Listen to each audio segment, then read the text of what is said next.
میرے تمام بہن اور بھائیوں کو السلام علیکم۔ یہاں آپ کو اسلام سکھانے کے لیے بہت محنت سے ویڈیوز بنائی جاتی ہیں۔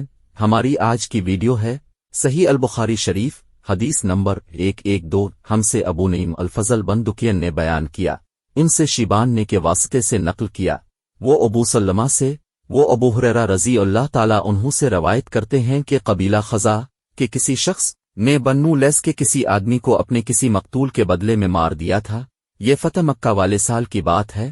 رسول اللہ صلی اللہ علیہ وآلہ وسلم کو یہ خبر دی گئی، آپ نے اپنی اونٹنی پر سوار ہو کر خطبہ پڑھا اور فرمایا کہ اللہ نے مکہ سے قتلہ ہاتھی کو روک لیا۔ امام بخاری رحمۃ اللہ فرماتے ہیں اس لفظ کو شک کے ساتھ سمجھو، ایسا ہی ابو نعیم وغیرہ نے القتل اور الفعل کہا ہے، ان کے علاوہ دوسرے لوگ الفعل کہتے ہیں۔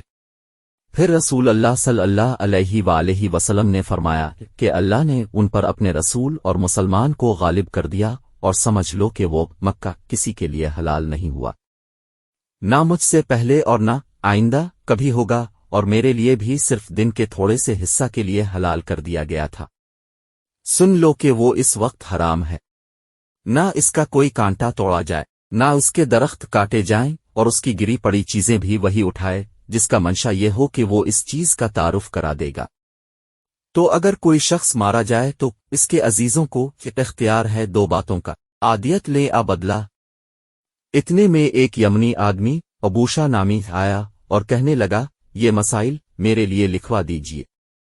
تب آپ صلی اللہ علیہ وآلہ وسلم نے فرمایا کہ ابو فلاں کے لیے یہ مسائل لکھ دو۔